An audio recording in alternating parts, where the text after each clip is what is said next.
Vamos falando. Quase que estivemos aqui a falar em off, já dava. Já dava para falar. Podemos, Catarina? Olá. Certeza? Não, há qualquer coisa, não há? Não, falta o Instagram. Bora, pronto. Eu sempre faltava alguma coisa. Temos mais uma participante. Muito obrigado por ter vindo.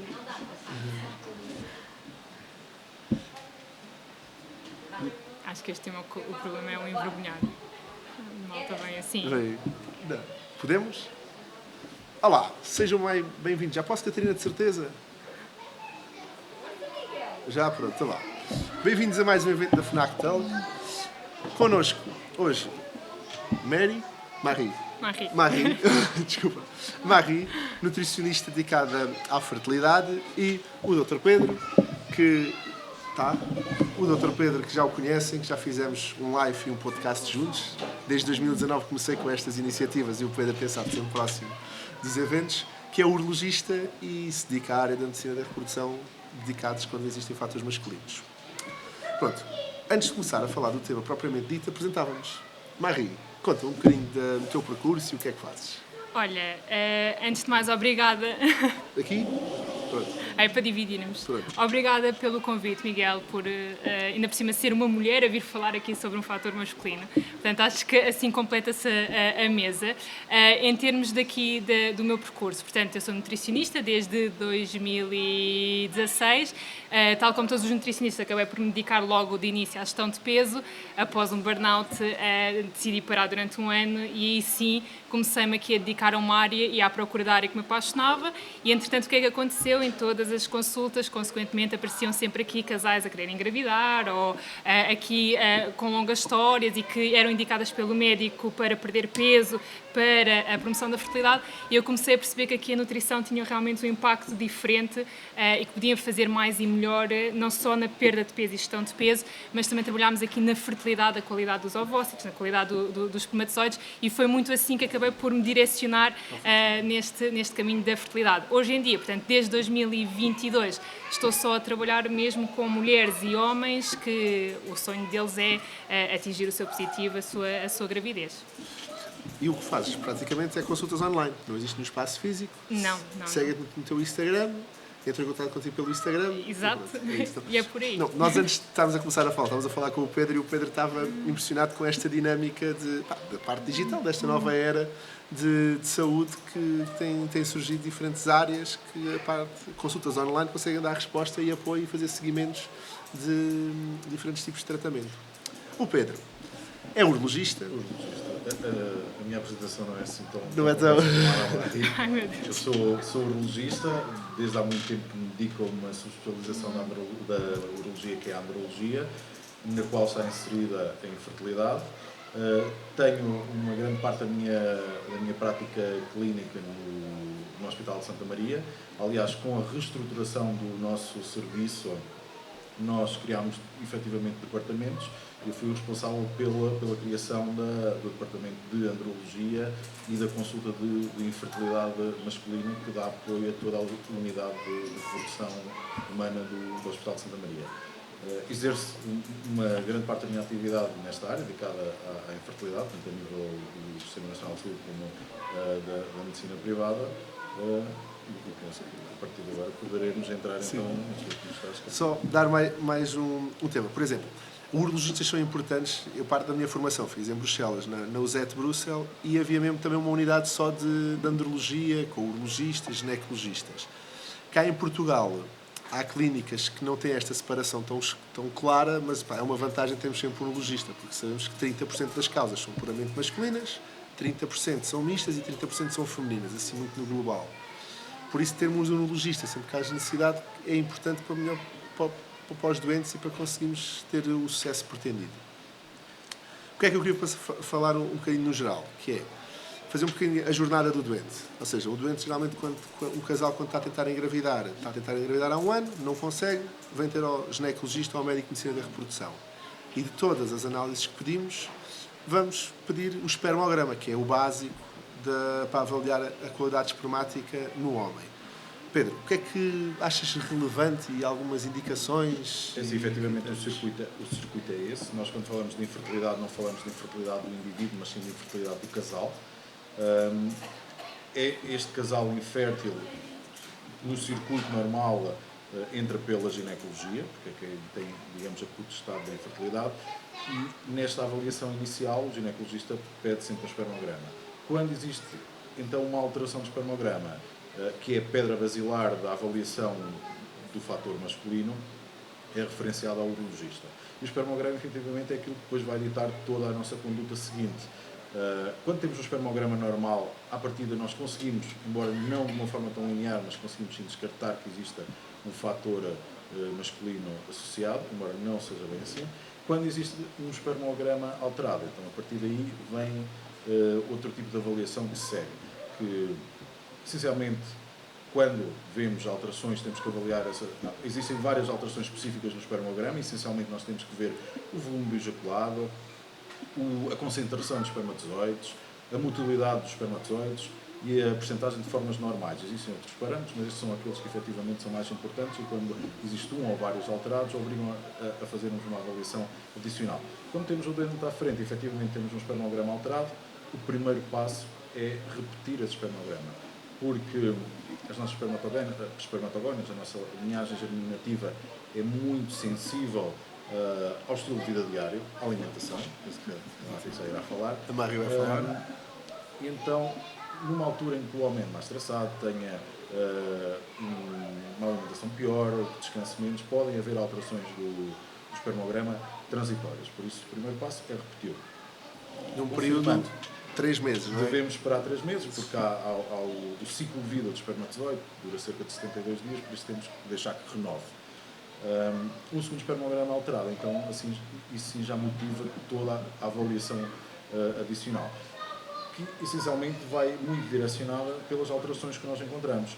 Há uma avaliação básica, consiste num exame objetivo, em que avaliamos os genitais do doente, vemos o volume, a massa testicular, para perceber se existe alguma alteração.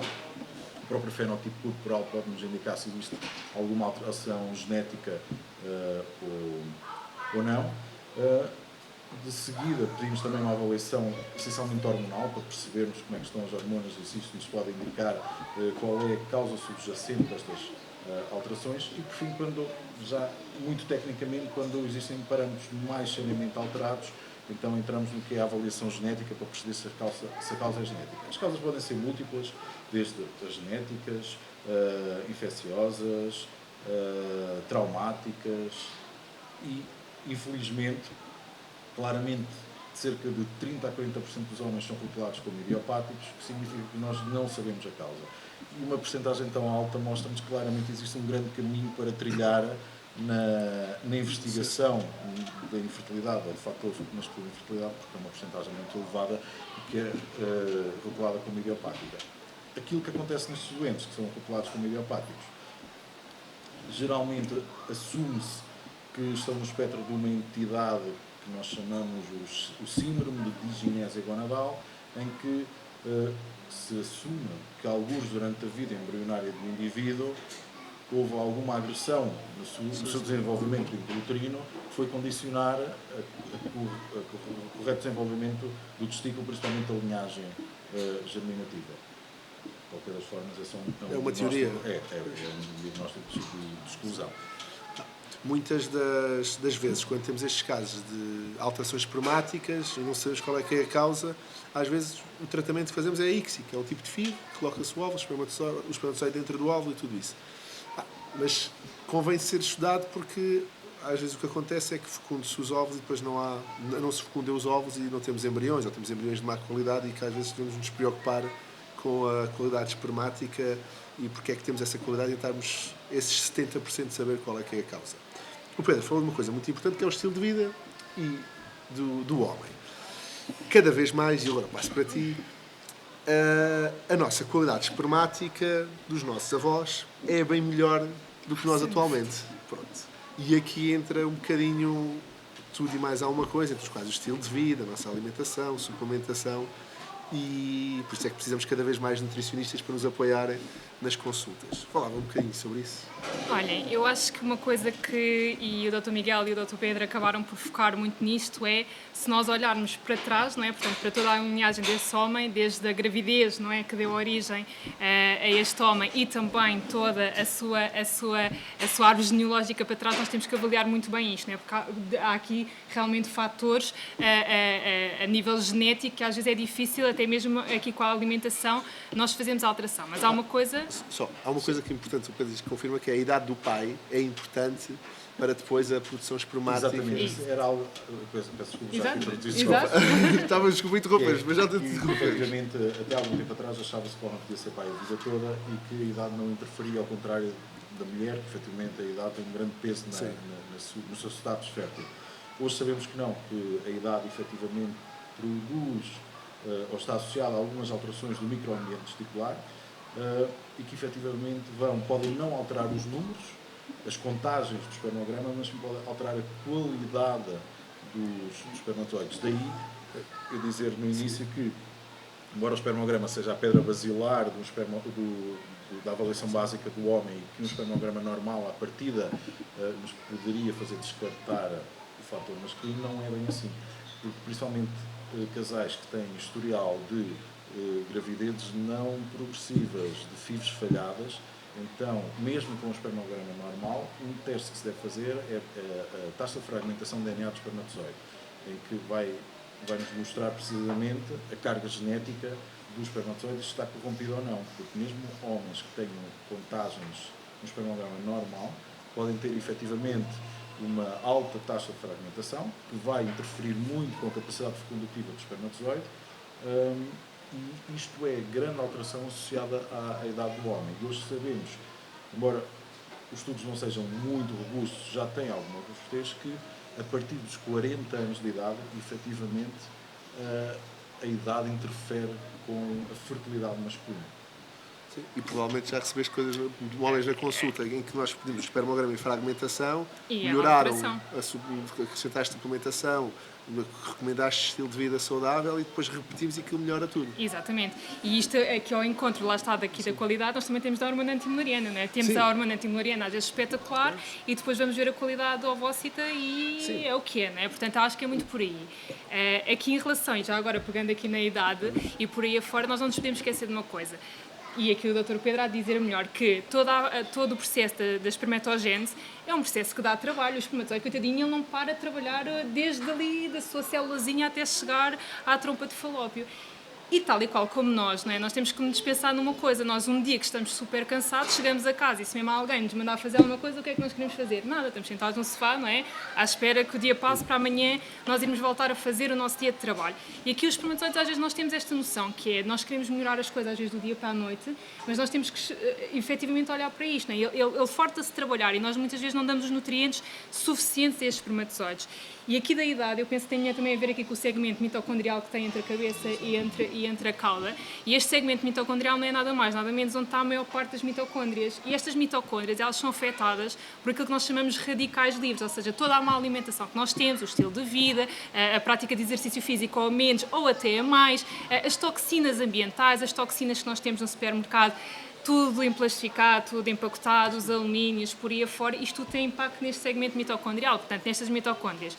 E acho que uma das coisas, antes passarmos até às vezes à suplementação, e nós falávamos isto um bocadinho em off, a suplementação pode efetivamente fazer aqui um resultado diferente no espermograma, na qualidade do ovócito, mas nós temos que recuar muito atrás na alimentação e estilo de vida da pessoa. E muitas vezes, eu sei que as pessoas têm o sonho de chegar ao seu positivo, sem dúvida alguma, mas às vezes pararmos a nossa vida, pararmos o nosso estilo de vida, repensarmos em tudo, requer aqui algum trabalho. E às vezes 3 meses não é suficiente para nós termos melhorias no espermograma. E acho que passa muito por aí. A nível da alimentação, eu acho que nós também temos que ter aqui algo em consonância, que é todas as alterações que nós temos ao longo da nossa vida e ao longo das gerações e ao longo destas décadas, e aquilo que o Miguel estava a dizer, que os espermatozoides, não é, dos nossos avós eram melhores do que os nossos. Eram melhores do que os nossos. Eu acho que nós também temos que refletir o que é que eles faziam, o que é que eles tinham e o que é que nós não temos, não é? Claro que havia muito mais infecções, claro que havia muito mais mortes, claro que também não queremos voltar lá atrás, mas temos que ir buscar aquilo que está lá atrás e nós temos que ir buscar, às vezes, uma alimentação mais de raiz, uma alimentação aqui dos antioxidantes, da fruta, dos legumes. Eu sei que isto parece, e as pessoas se calhar estão aqui a ouvir e estão a pensar assim, caramba, mas eu legumes já como todos os dias, né? Mas se eu vos disser o que é que a Fertility Diet diz, é uma coisa tão simples quanto esta: consumir cerca de 4 a 5 peças de fruta ao dia, consumirmos uma tigela de sopa por cada refeição, mais legumes no prato, e muitas vezes isto não acontece. A maior parte dos casais, quando entram numa consulta e falamos muito sobre legumes, eu como legumes, e o que é que eles comem? O que tiver no prato. E um pratinho de sopa, não é? Um pratinho de sopa porque não gostam muito e aquilo é escondido lá.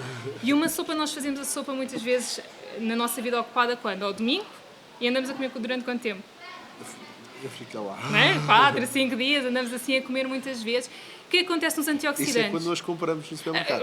Sim, fora o plástico que está ali à volta, não é? Portanto, eu acho que é muito por aí. Nós temos que voltar um bocadinho atrás. Nós temos, antes de falar na suplementação, há suplementação que pode melhorar. Nós falávamos aqui da NAC, que vai ativar aqui a glutationa, um potente antioxidante. Falamos da coenzima Q10, falamos da L-arginina, L-carnitina. Falamos muito destes suplementos na fertilidade do homem, zinco, selênio, por aí afora. Mas acho que antes de passarmos a esse ponto, temos que voltar um bocadinho cá atrás e temos que muitas vezes voltar à base. Se nós lermos as entrelinhas dos estudos, muito das FIVs e da qualidade do espermograma, há uma coisa que é comum: déficits nutricionais, vitamina D, sim, vitamina C, vitamina E e ferro, certo? Então agora vamos fazer análise das últimas recomendações da última década que as pessoas acham que a alimentação saudável é. O que é? Tirarmos gordura. Porquê? Porque a gordura faz mal, engorda, não é? Portanto, onde é que está a vitamina E? Na gordura. Portanto, fazemos só um punhadozinho pequenino de frutos gordos porque eles vão engordar, certo? Sim. Abacate não convém abusar porque senão vamos engordar. Vamos consumir iogurtes magros, não é? Porque tem menos calorias, tem menos impacto na nossa dieta, mas também vamos retirar o quê? A vitamina D e vamos retirar o cálcio, certo? Portanto, logo aqui abolimos esta parte também. Fruta engorda. Quantas peças de fruta nós fazemos? Só por curiosidade, quantas peças de fruta fazem aqui ao dia? Uma, 4, 2. A Fertility Diet fala exatamente sobre isto: 4 a 5 peças de fruta ao dia. Portanto, nós estamos aqui eu comi 2 maçãs hoje à tarde. Não, eu passei a tarde com a Catarina porque estávamos com imensas coisas para fazer e então no escritório... Mas eu acho que é muito por aí, é voltarmos um bocadinho aqui atrás. O ferro, quando nós retiramos a vitamina C, nós estamos a tirar também a absorção do ferro, não é? Sim.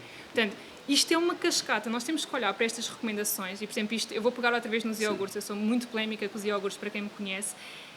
Iogurtes, para mim, é aqueles os mais baratos que estão no supermercado. É aquele meio gordo, natural, não açucarado.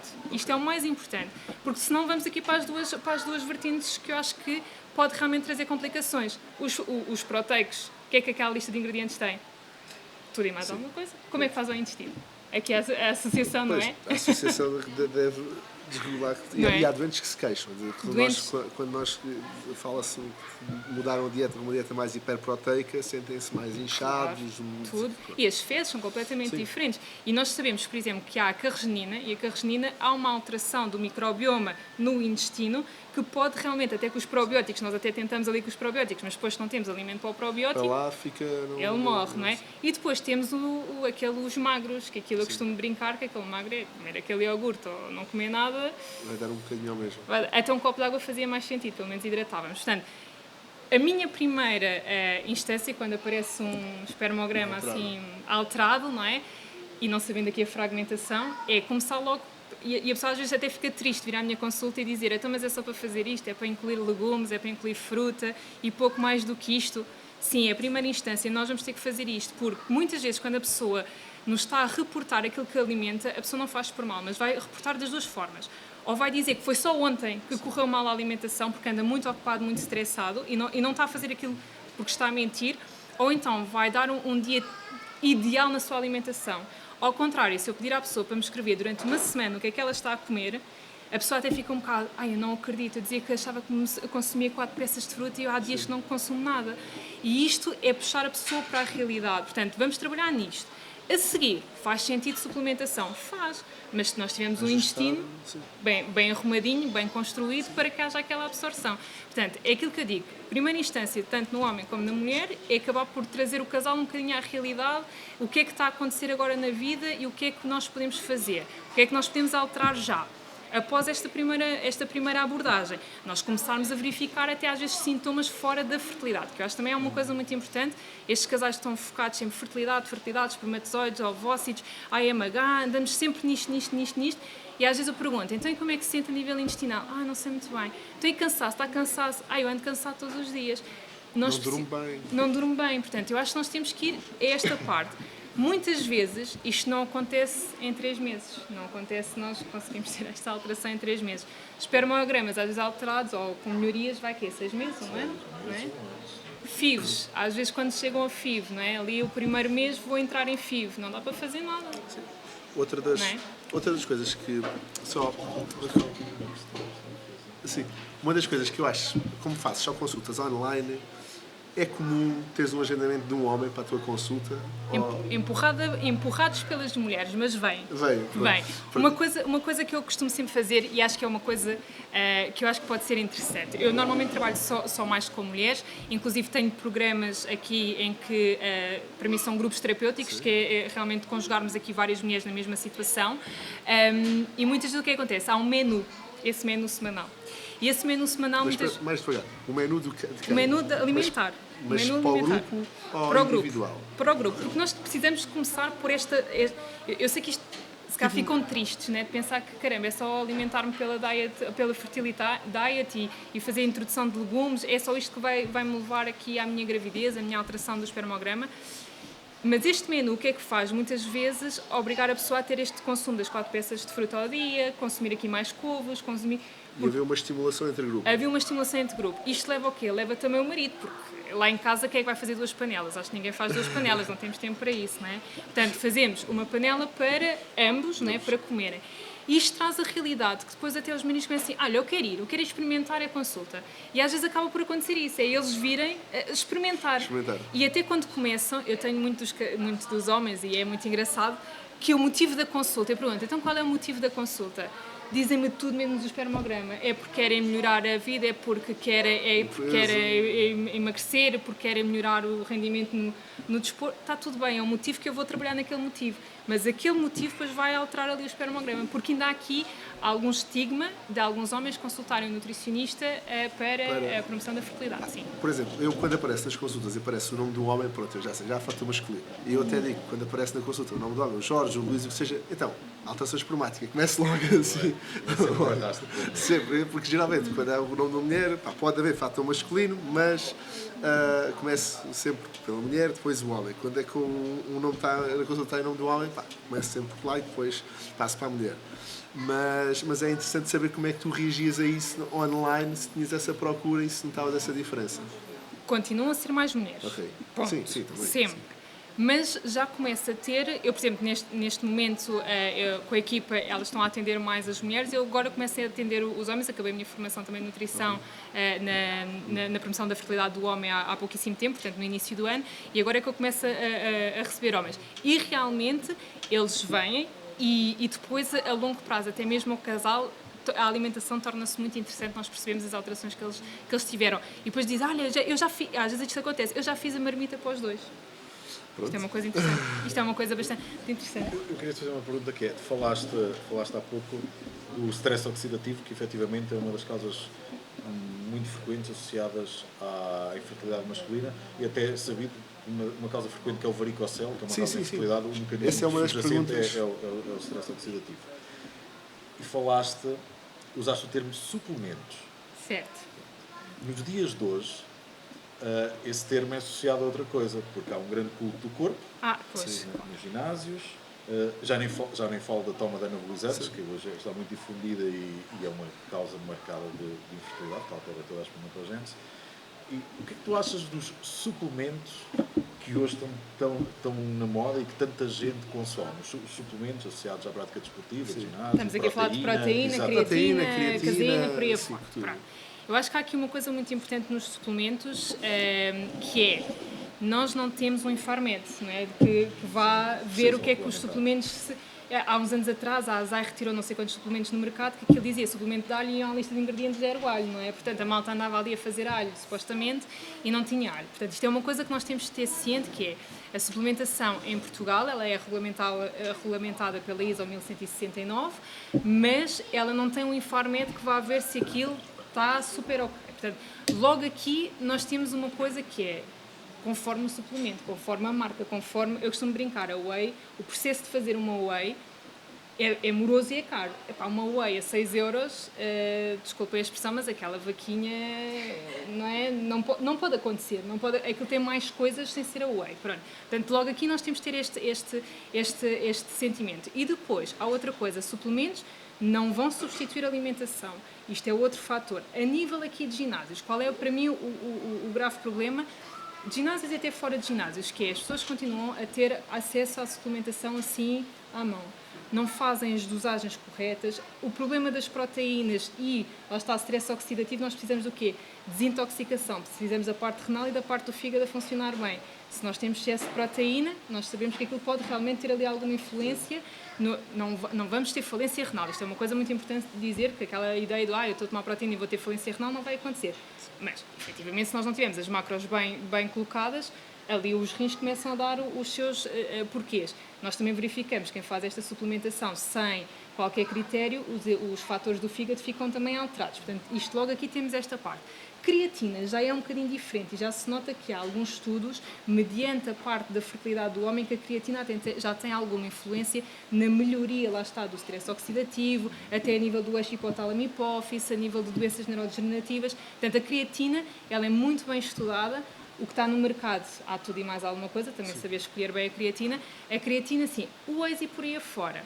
A whey sai um bocadinho aqui da suplementação, mas mesmo assim, eu acho que fontes proteicas, um bom ovo, um bom bife, um bom peixe, eu acho que faz... Substitui? Não, eu acho que até é tipo assim o melhor, né? O melhor. Agora, se for com indicação, eu acho que peso contém medida e boa qualidade. Falámos há pouco do varicocele, que é um tema muito comum mesmo nos lives e nas perguntas que aparecem. Qual é o teu opinião do varicocele? Todos os varicoceles são para ser operados, nem todos são para ser operados. O que é que... Porque parece que há duas correntes. Há aqueles urologistas que operam todos os varicoceles, há outros que variam, e há até quem diga, o varicocele não tem interesse nenhum, mas é para aí que se resolve o problema. Não, o varicocele é uma causa bem conhecida de infertilidade. O varicocele é classificado clinicamente em 4 graus, subclínico, grau 1, grau 2, grau 3 pela sua dimensão. E aquilo que efetivamente nós sabemos e que é a recomendação taxativa da Associação Europeia de Urologia é que o tratamento de varicocele deve ser cirúrgico e deve ser tratado o varicocele sempre que existe um varicocele diagnosticado e alterações de espermograma. A única exceção nisto é o varicocele subclínico, que é um varicocele assintomático, clinicamente não é identificável, é apenas um achado ecográfico. O doente, na sua avaliação, que é uma avaliação básica na fertilidade, faz uma ecografia e existe o diagnóstico de um varicocele, mas clinicamente não tem qualquer repercussão. Não tem indicação cirúrgica porque a sua correção não vai mudar nada porque é mesmo muito pequeno. Tirando esta exceção, todo o varicocele associado a alterações de espermograma tem indicação para ser corrigido. Cirurgicamente. E aquela que é a técnica atualmente considerada gold standard é a técnica microcirúrgica. Que é feito muitas vezes em ambulatório, ou fica lá um dia internado. Pode ser feito em ambulatório, mas na maior parte dos casos fica uma noite. Só por vigilância tem alta no dia a seguir. A questão é que as alterações associadas ao varicocele podem demorar algum tempo. Tem um mecanismo de base do stress oxidativo e pode levar vários meses, às vezes 6 a 12 meses, a haver uma melhoria dos parâmetros de espermograma. Então, neste caso, é discutido com o doente, porque estes casais muitas vezes já estão numa faixa etária mais avançada, já não estão dispostos a esperar, então acabam por optar por fazer uma colheita de espermatozoides, ou por ejaculado, se for necessário, se for possível, se os resultados forem mesmo muito más, ou um grande stress oxidativo, uma grande taxa de fragmentação de DNA, então por biópsia testicular e fazerem FIV. Ok. E, por outro lado, corrigirem o varicocele para, eventualmente, numa segunda gravidez, procurar então uma gravidez espontânea. Ou seja, é discutido pelos casais. O tratamento cirúrgico tem toda a indicação, o tratamento do varicocele tem indicação sem pedir alteração, depois é discutido pelo casal em função da celeridade que o casal quer dar ao processo. Não, e sempre, porque é comum haver varicocele, se operam, se não operam, quando operam, se a cirurgia é complexa, se não é complexa.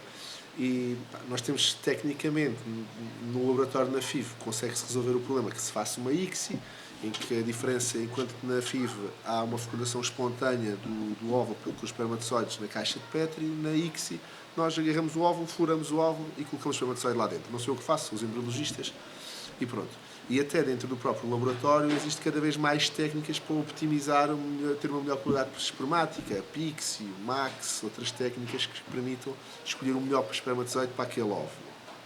Falaste um tema aqui que é da biópsia testicular. Quando nós temos uma azoospermiose em 6 espermatozoides, avaliamos estudo genético, tentamos saber qual é a causa, umas vezes sabemos, outras vezes não sabemos, e fazemos a biópsia testicular. O que eu queria era um bocadinho... Há muito medo da biópsia testicular. Os homens às vezes têm um bocadinho de receio quando dizemos, olha, vamos tentar fazer a biópsia testicular e ver a resposta. Dentro da biópsia testicular existem 2 grandes abordagens. Uma que é mesmo só picar e furar, por aspiração, e outra aberta.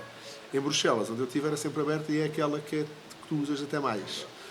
É porque a aspirativa, eu pessoalmente não gosto. Porquê? Porque primeiro nós estamos com uma agulha grossa a picar às cegas, o que significa que se picarmos um vaso, o doente vai sangrar dentro da bolsa escrotal, pode provocar um hematocele, pode efetivamente complicar e ter que ser intervencionado de urgência com a cirurgia aberta, abrir a bolsa escrotal, drenar e fazer uma hemostase. É fazer um procedimento às cegas que eu pessoalmente não sou apologista, além de que, como é apenas uma aspiração, permite colher uma quantidade geralmente insuficiente para criopreservar. A quantidade de espermatozoides colhidos por aspiração é baixa. Então, é usada para o procedimento e é difícil ter quantidade suficiente para congelar esses espermatozoides.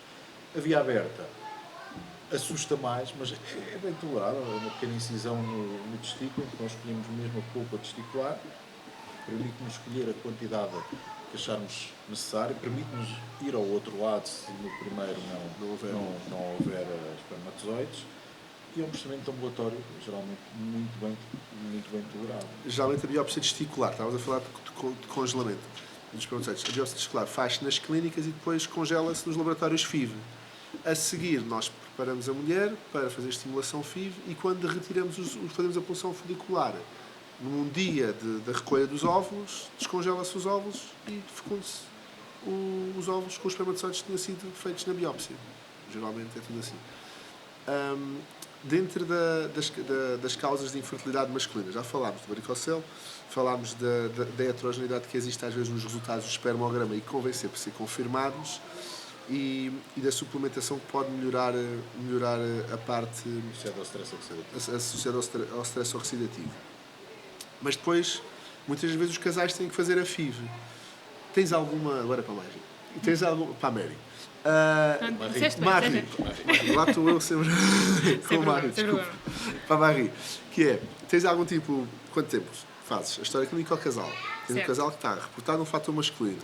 Tens algum tipo de lista específica de coisas para fazer para aquele casal em que existe um fator masculino, ou abordas...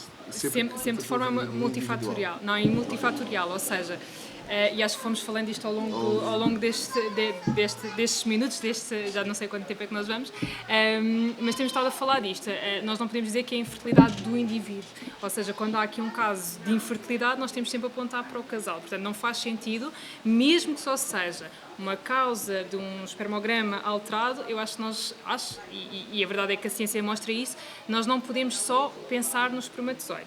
Porque, e efetivamente, em várias situações, e até mesmo aqui os embriologistas, né, quando estão a fazer aqui a fecundação, há aqui uma cascata de acontecimento que até é parte do óvulo reconstituir aqui algumas anomalias que o espermatozoide possa ter, ou seja, aqui quase um colo, não é, a parte do óvulo. Portanto, não faz sentido nem de uma forma nem de outra, só estar a olhar para o homem, só estar a olhar para a mulher. Eu faço sempre aqui a abordagem para os dois, isso é sempre fundamental.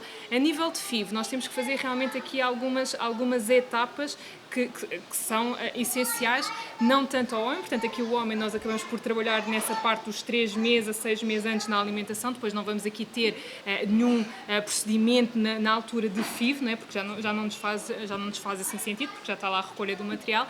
A nível da mulher, nós temos que pensar que ainda há ali o endométrio e também há ali toda a resposta inflamatória, não é? Portanto, nós temos que ter aqui a atenção. E receptividade depois. E receptividade.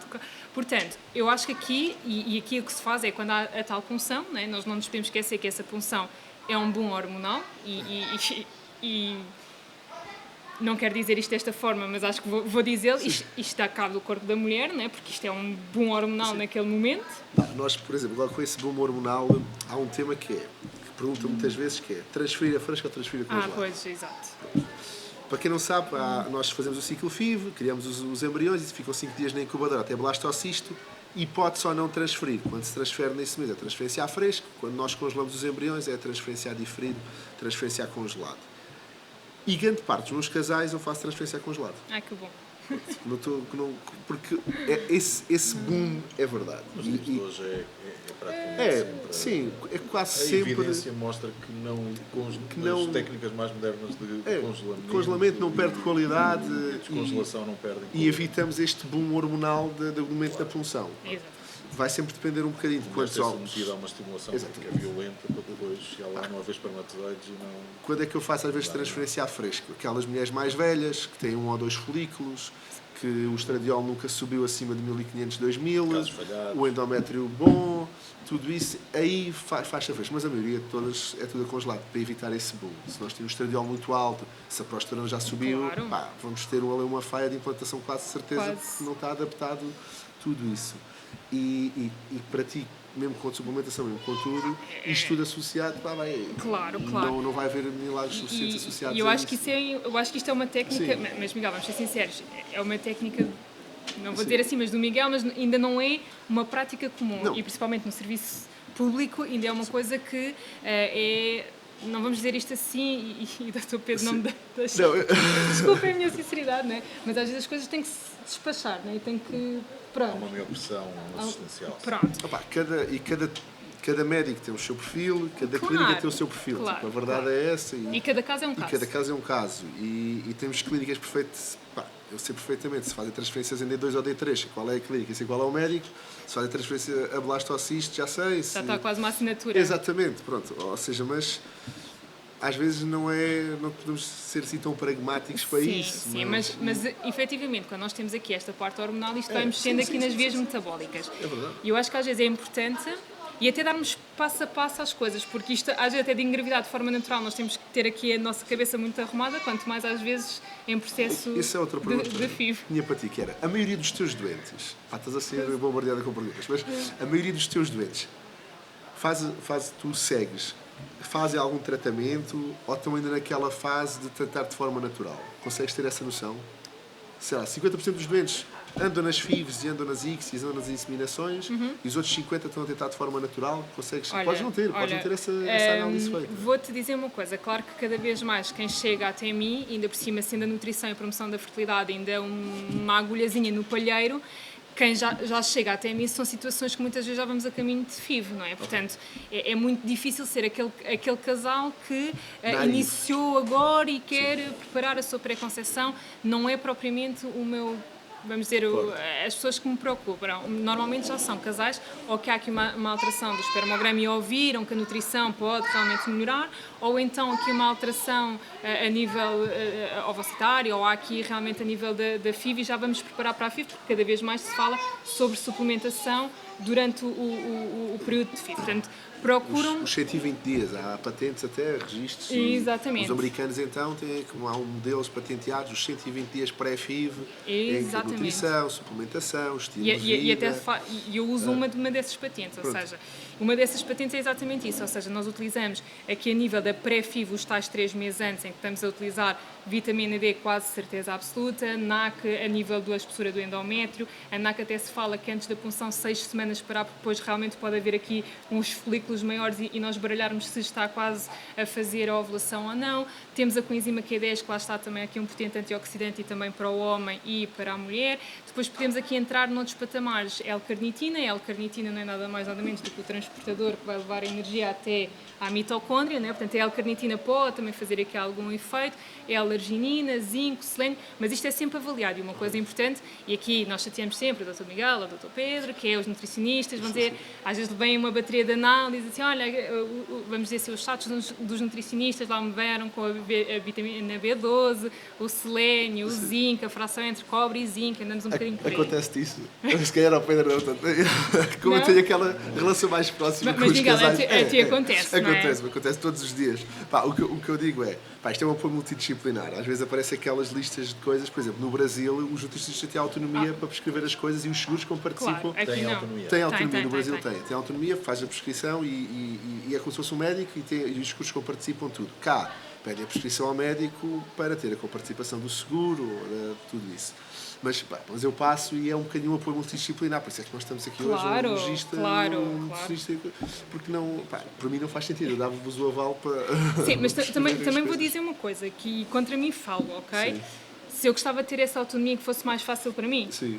gostava, não vou dizer que não gostava, mas também acho que dar essa vertente, nós podemos prescrever e depois também não sabermos interpretar, também não nos daria nada. Portanto, é o tal apoio multidisciplinar, porque pá, eu até posso saber ali a fração do zinco-cobre, que tem que estar perto de 1, nós sabemos destas coisinhas todas, mas depois isto pode estar ligado aqui a outras situações mais metabólicas, vamos ser sinceros, que eu sei 0, não é? Portanto, e aqui acho que é o apoio multidisciplinar. A seguir à punção, há aqui alguns suplementos que nós realmente temos de tirar, aqui um caso também da NAC, aqui a nível da coenzima Q10 podemos levar até à beta-HCG, ou seja, depois temos aqui algumas vertentes, temos que ir tirando alguns suplementos pelo caminho e adicionando Mas no outros. processo todo, ou seja, tu No na processo- FIV começas com uns, acrescentas outro, tiras Vou outro... retirando por aí afora. Por exemplo, até os probióticos. Fala-se muito sobre os probióticos e o probiótico, nós agora até estamos aqui a falar que temos mais Não no se mercado. pode falar de marcas, eles chateiam, Nós não recebemos falamos de coisas, só mais marcas. para avisar. Mas o que acontece? Que vai até a 12ª semana de gravidez. Portanto, muitas Sim. vezes nós podemos alargar a esse ponto. Portanto, E até há probióticos para a gravidez e as crianças então tomam probióticos para as cólicas, há imensos no mercado e pronto. não vamos falar de marcas. Pronto. Não podemos falar de marcas. Mas efetivamente há que haver aqui um protocolo a nível de suplementação, porque nós não nos podemos esquecer de uma coisa: há também suplementação que pode não ser benéfica em alguns tipos de FIV. Por exemplo, nós sabemos que na primeira fase da gravidez tem que haver ali um produto inflamatório, né, para a gravidez ali pegar, por assim dizer, e a beta-HCG subir, certo? Portanto, há aqui alguns potentes antioxidantes que se calhar não faz sentido pôr aqui, porque nós queremos é que, por exemplo, o resveratrol e a endometriose, que utiliza-se muito. Às vezes, durante o processo de FIV, pode-se estar a fazer resveratrol. Mas ali, no momento das TECs, não convém, porque nós estamos a fazer o quê? Estamos a fazer o resveratrol, um potente antioxidante que vai baixar a beta-HCG, também não é um objetivo que nós não queremos. E que vai um bocadinho inibir a interação do embrião com o endométrio. Exatamente. Portanto, aqui é aquilo que eu digo, suplementação, e eu até podia dizer aqui o esquema, mas acho que isto depois depende sempre de casal para casal, o esquema que nós fazemos. Na alimentação, acho que é sempre fundamental nós termos em foco isto, porque nas FIVs acontece também muito isto, que é quais são os alimentos que eu não posso comer, ou aqueles que eu vou comer, sim, as sim, fisálias, o ananás, tipo, a malta começa ali a comer. E isto, nós temos que pensar numa coisa, um alimento isolado não tem efeito. Tem que ser hábitos de vida. Se existe algum alimento proibido, se existe alguma coisa proibida que eu possa fazer, tudo isso. Agora, por exemplo, álcool e cafeína antes da FIV tem um impacto muito grande quando nós temos um casal que vai para a FIV e os 120 dias descuram o consumo de álcool e café. Por exemplo, o café está mais do que associado, que deve-se, a Organização Mundial de Saúde ainda fala em 2 expressos por dia, mas em caso de infertilidade, lá está a Associação, por exemplo, australiana, já fala em que nós deveríamos diminuir ou mesmo eliminar o consumo de cafeína durante estes 120 dias. O álcool, nem vamos falar aqui sobre o álcool, é mesmo para eliminar. Não é? Eliminar não só pelo teor de álcool, mas também pelos disruptores endócrinos que nós temos através da produção do álcool, né? E toda a parte das toxinas que nós temos na produção do vinho. E eu gosto muito de vinho. Pá, somos Não portugueses, posso, por mas isso... não posso dizer. Então vá. Pá, já estamos quase há 1 hora a falar. O que é que eu ia propor? Fazíamos um resumo, assim, checklist de vossas que acham assim mais relevantes, no caso de infertilidade masculina, e a seguir a plateia fazia perguntas. Ou então perguntas no... Temos perguntas? Só vai comentar no final. Por isso, coisas para levar para casa. Primeiro, Marie. Olha, coisas para levar para casa, e quem tiver esse interesse, claro que a Fertility Diet, lerem aqui um bocadinho sobre a Fertility Diet ou aqui a parte da dieta mediterrânica, que ela tem uma junção muito, muito parecida. Depois, uma coisa que para mim é fundamental é reverem a vossa alimentação, verem se efetivamente vocês estão a alimentarem-se bem, ou seja, se têm ali o aporte das 4 a 5 peças de fruta por dia, se estão a fazer legumes ao dia, se as proteínas são boas fontes proteicas, o ovo, o peixe, a carne, por aí fora, e as proteínas vegetarianas, não tivemos aqui tempo de falar sobre as leguminosas e coisas do género, também trazer para a nossa alimentação. Depois, evitarmos os disruptores endócrinos e da fertilidade que estão associados à alimentação, o plástico, o alumínio, portanto, os enlatados, diminuirmos os enlatados. Isso é o que eu acho mais difícil. Nós conseguimos eliminar tudo atualmente. Pá, nós vamos ao supermercado, está... Nós não vamos eliminar. E Sim. eu acho que isso é outra coisa que é um mito que as pessoas às vezes veem também. Eu vou fazer tudo certo e tudo direito. Nós não temos... Eu falo para mim, sou nutricionista, adorava ter o meu frigorífico cheio de legumes e coisas fresquinhas e ali, às vezes não tenho, não dá, a vida não nos permite isto. E nem nós queremos ter isto tudo perfeito, porque um bebê, quando é formado na barriga da mãe, ele também já tem que vir com adaptações do que é o meio ambiente cá fora, não é? Agora, nós temos a capacidade de fazer algumas escolhas e de reduzir isto. Por exemplo, nós vamos ao supermercado e é muito fácil nós cairmos na tentação de trazer alimentos já pré-feitos. Estavam ali a dar umas coisas, estava uma fila enorme à procura de umas, desculpem a expressão, de umas salsichas, isso não pode ser uma parte da nossa alimentação. E eu acho que isto tem que se desmistificar. Uma vez de vez em quando, está tudo bem. Eu também tenho grão enlatado em casa, às vezes dá jeito, né? Não vou estar sempre a cozer o grão. Mas nós temos de ter esta noção, é voltar aqui às realidades um bocadinho do mais natural possível. Biológico, sempre que nós pedimos biológico, perfeito, principalmente aqui com o varicocele, a parte dos antioxidantes, a parte também da mulher, ter sempre biológicos é fundamental. Os agrotóxicos têm realmente um impacto muito negativo na parte dos disruptores endócrinos, que nós sabemos é no nível do eixo hipotálamo-hipófise, é assim um disparate. Portanto, tentar evitar tudo o que não seja biológico, eu acho que é muito por aí. E depois, eu acho que é assim fundamental e aquilo que nós devemos de melhorar é ter atenção às recomendações e àquilo que nós ouvimos e a parte do marketing. É muito fácil irmos ao supermercado e entrarmos num corredor e sermos bombardeados por novos alimentos. Eu vou falar outra vez dos iogurtes e desculpem por isso, mas passarmos, por exemplo, no corredor dos iogurtes, serem a maior parte deles proteicos, serem a maior parte deles com sabores artificiais. Temos que voltar um bocadinho atrás, temos que voltar aqui um bocadinho a ir ao mais natural. E depois, por exemplo, nós vamos entrar agora no TR e isto vai ficar gravado, portanto daqui a uns anos vão ouvir que eu acho que é por aí. Nós estamos a entrar na era de tudo o que é vegetariano. Eu sou 100% a favor, reduzimos o consumo de carne, aumenta, e eu faço isto nas minhas consultas e nos menus, há sempre refeições vegetarianas ou ovo-lacto-vegetarianas. Mas nós não podemos substituir os legumes e as verduras por aquilo que está embalado e diz 100% vegetariano. Olhamos para a lista de ingredientes, eu nem conheço metade dos ingredientes, se eles são vegetarianos ou não faço a mínima ideia. Óleos, sim. Mas eu não os conheço, fora aquilo que não seja. Portanto, eu acho que nós temos que voltar a fazer aqui um bocadinho o nosso pensamento e alinharmos o nosso dia-a-dia. Depois, o que é que diz, e eu para finalizar, o que é que diz aqui em termos dos estudos e das revisões sistemáticas que nos falam sobre a dieta da pré-conceição? É consumirmos, lá está, de 3 em 3 horas, ou pelo menos não fazermos jejuns muito prolongados, que isto, o jejum intermitente também tem aqui outro impacto na fertilidade, mas eu não vou entrar por aqui. Temos a parte do exercício físico, 30 minutos ao dia, exercício físico que não seja, lá está, assim, extenuante, mas também não estamos parados. O consumo de água, a maior parte das pessoas não bebem água ao dia, isto é algo real. E depois, lá está, termos aqui, novamente, esta parte de, em termos alimentares, fazemos a conjugação, novamente, da proteína, hidratos de carbono e gordura. Não dizer, gordura vamos eliminar ou vamos eliminar os hidratos de carbono, novamente voltarmos ao equilíbrio da nossa alimentação. E um bocadinho às origens dos nossos avós, pensar um bocadinho por aí. Voltar atrás não queremos, mas, sim. mas da pensarmos alimentação nisso. sim. Exatamente, menos processada. Por isso. E agora, Pedro, assim, ideias para casa.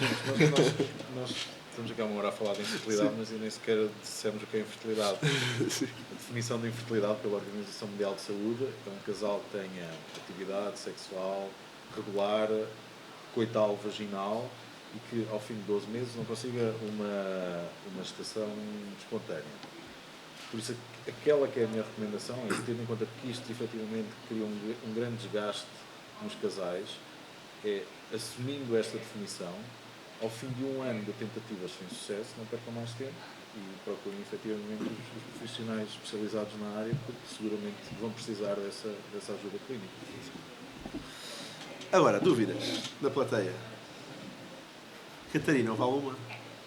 Houve. A lá do Miguel, nós propôs tem a fragmentação dos espermatozoides.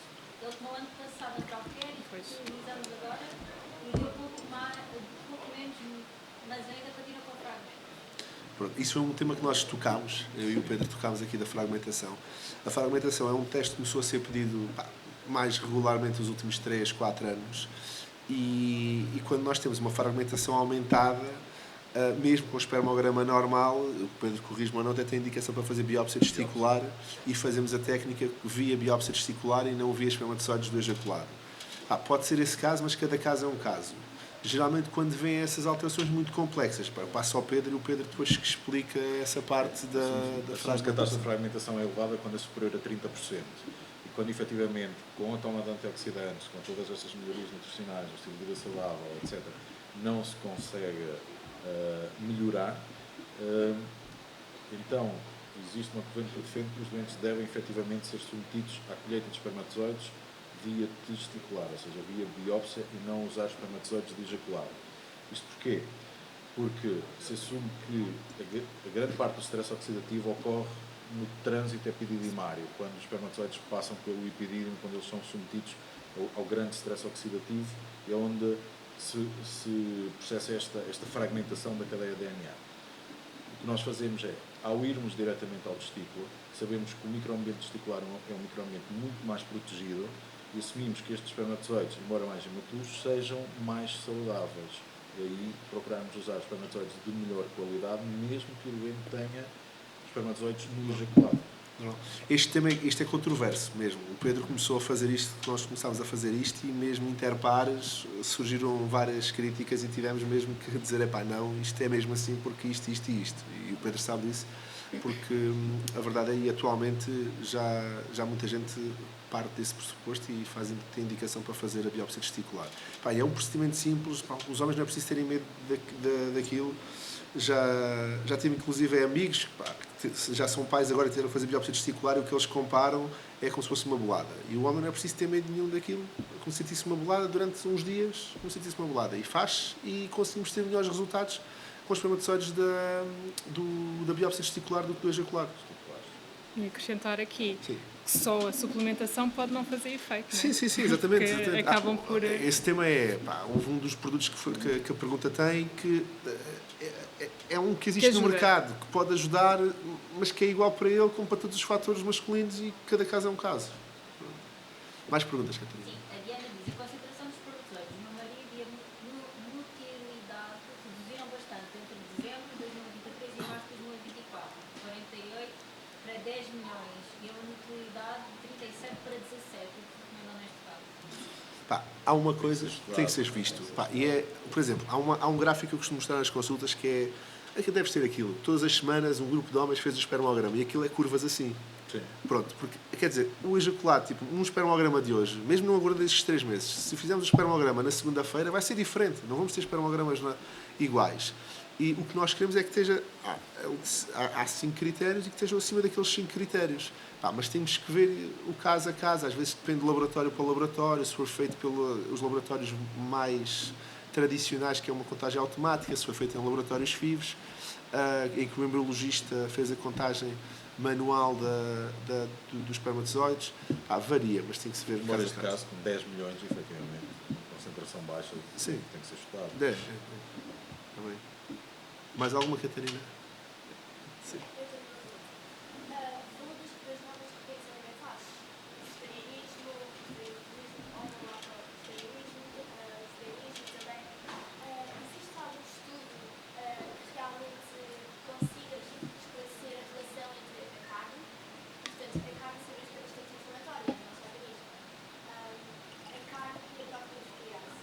Existe algum estudo Ok, então exatamente por aqui, se nós formos pegar no maior estudo que fala sobre a fertilidade, que é o do Chavarri, é o tal que tem a Fertility Diet, ele fala exatamente sobre isto, ele inclui inclusive a carne e os leites e por aí afora.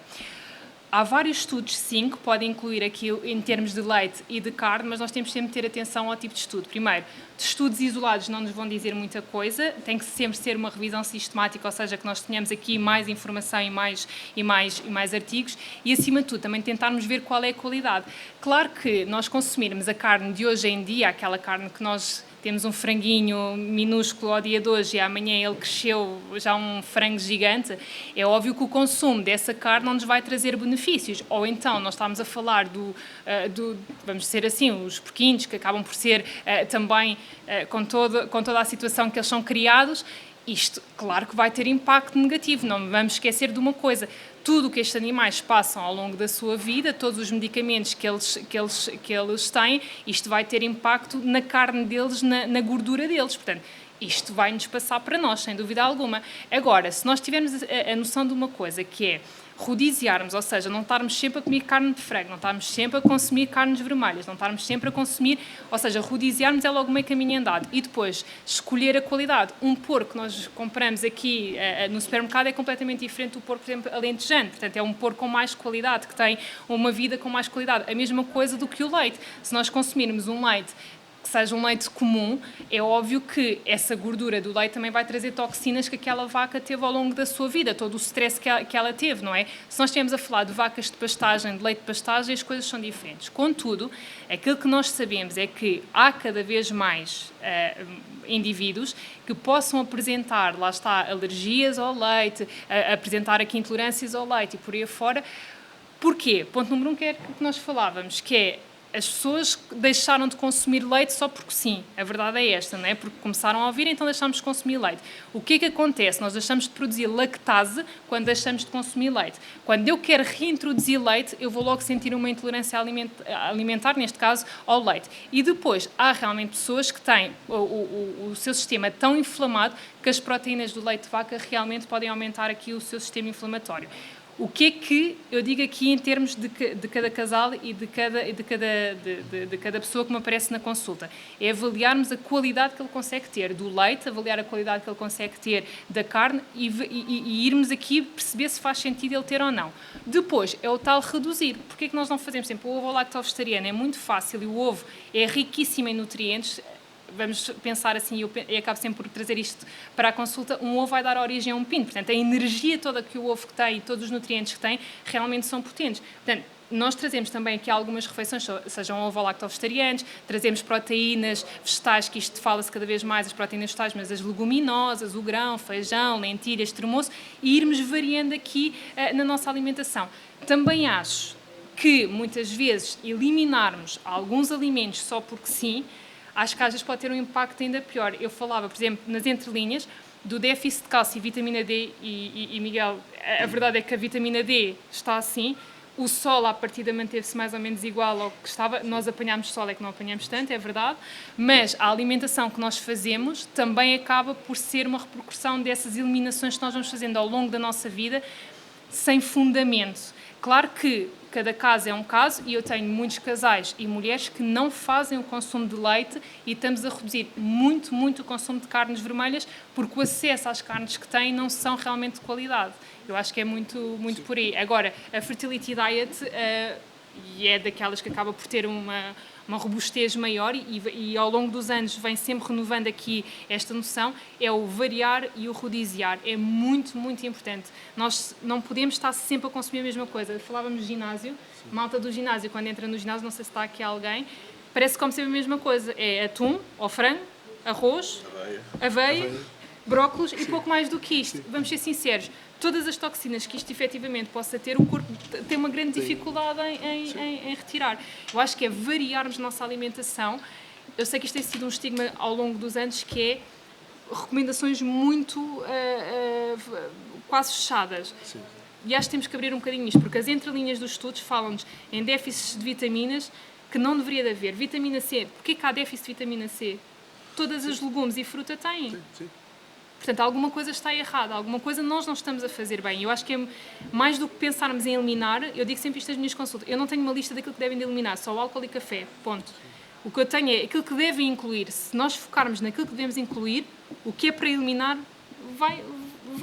É mais por aí. Qual é o melhor leite para para beber? Gordo, não é gordo, magro? Olha, Com lactose, sem lactose, com probiótico, sem probiótico. já mandar aqui uma chega, não é? Não, Pronto. é que nós antes estivemos a falar dos probióticos e tudo isso. Então há um leite agora que vai surgir, então daí essa pergunta também. É assim um dois em um, pronto. Leite magro. Vamos começar pelo leite magro, que é mais uma coisa que surgiu aí a torto e a direito. A vitamina D é uma vitamina lipossolúvel que está presente na gordura. A vitamina D é precursora do cálcio. Aqueles leites enriquecidos em cálcio magros, vocês estão a deitar dinheiro para o lixo. É ponto assente. Se aprende hoje. Não é? Porque se eu vou comprar um leite magro que não tem gordura, não tem a vitamina D, não vai absorver o cálcio. Isto é ponto assente. Entre meio gordo e gordo. O gordo pode já estar... O magro está descartado. Não se deve. Para mim está descartado e acho que não temos benefício em fazê-lo. Em termos de meio gordo e gordo, é assim, o gordo lá está, tem aqui mais gordura saturada, pode depois aumentar aqui a inflamação, já estamos aqui a falar. Agora, pelo menos o meio gordo, já nem falo do gordo, mas pelo menos o meio gordo nós estamos, pelo menos temos essa sinergia da vitamina D com o cálcio. Isso para mim é ponto assente.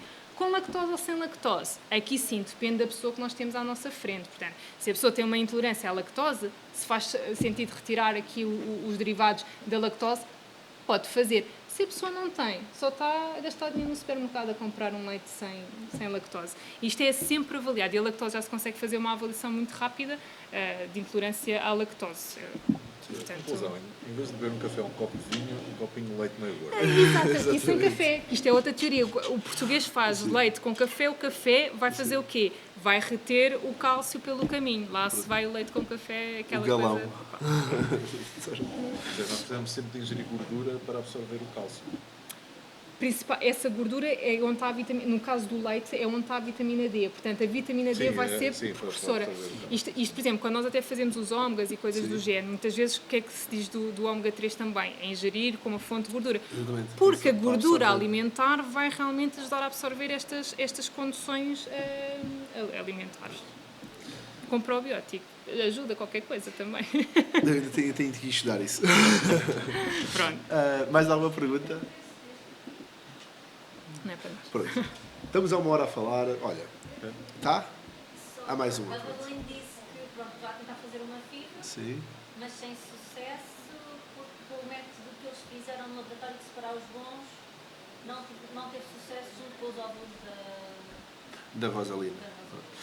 da Há um tema que é, provavelmente, há pouco tinha falado de 2 métodos, uma que é o MEX, outra que é a Pixie, que é a forma de selecionar os espermatozoides da amostra espermática do ejaculado.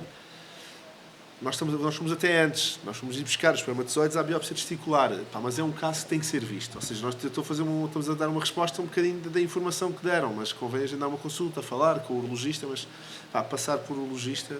O Pedro, onde é que ele dá consultas? Vou divulgar. Na Longeva, que é onde eu envio, para o Pedro ajudar, que é uma clínica no Saldanha, uma clínica focada na urologia, e que depois o Pedro depois orienta para fazer as biópsias testiculares, tudo isso. Para além de trabalhar no Santa Maria, mas efetivamente a resposta do SNS não é a mais célere e os doentes, eu não trabalho no SNS, mas os doentes depois vão ter com o Pedro à Longeva e depois o Pedro orienta para a biópsia testicular. Olha, obrigado a todos por estarmos presentes. Obrigado, porque nós conhecemos hoje, pronto, só trocámos umas mensagens. Exato. Agora o Miguel já vai comer, assim, para a próxima já não. Não, muito nada. polémica, muito Gostámos. polémica. Ainda por cima, a Rita adorou, a Rita adorou, por isso... Abolir a salsicha. Sim. Não quer dizer que vamos ver um jogo de futebol, não é? E E comer num um cachorro, cachorro, ou na praia, ou o que pronto, seja, tudo pronto. bem, mas não ser A base- prática, a não é? base E a da- verdade é que muitas vezes achamos que não, mas muitas vezes é. E a balança alimentar fala disso. Não, e às vezes criamos rotinas absurdas, tipo o dia da pizza, o dia do hambúrguer, o dia do coisa da semana, que aquilo depois torna-se demasiado rotineiro. O problema não é só um dia, o problema é que essa rotina passa a ser várias. E mais do que isso, não é o problema de errar naquele. Não vou dizer errar, eu também faço esse dia, eu acho esse dia espetacular. Esse dia é importante. Agora, o que é importante? É nos 6 dias nós estarmos focados em trazer bons nutrientes. O nosso corpo vai desintoxicar das coisas menos boas. E não vai ser um espermograma que vai estar alterado por uma pizza, acho eu. Podemos fazer esse estudo. Vamos pôr a malta a comer pizza e ver o que é que dá. Mas eu acho que não Mas vai temos ser... um viés das massas. Pois diz é, aqui. mas isto é outra coisa que eu acho que temos... isso não faz mal, temos que fazer as coisas bem nos outros dias. Pá, olha, obrigado. Obrigado aos participantes que vieram ter connosco à FNAC. Para o próximo mês estamos cá com o tema... Tratamentos de PNA. Exatamente, com os temas de Catarina. Ainda por cima falei com a Patrícia. Quem vai estar connosco vai ser a Patrícia, a embriologista que trabalha comigo, e eu, e vai haver mais uma convidada especial. Sim, ainda não disse nada, nem a Catarina sabe. E pronto, vai ser no dia 5? 3 de maio. 3 de maio. Dia 3 de maio. Por isso, se tiverem algumas dúvidas, entrem em contato connosco. E obrigado a todos mais uma vez. Vivam a vida com fertilidade.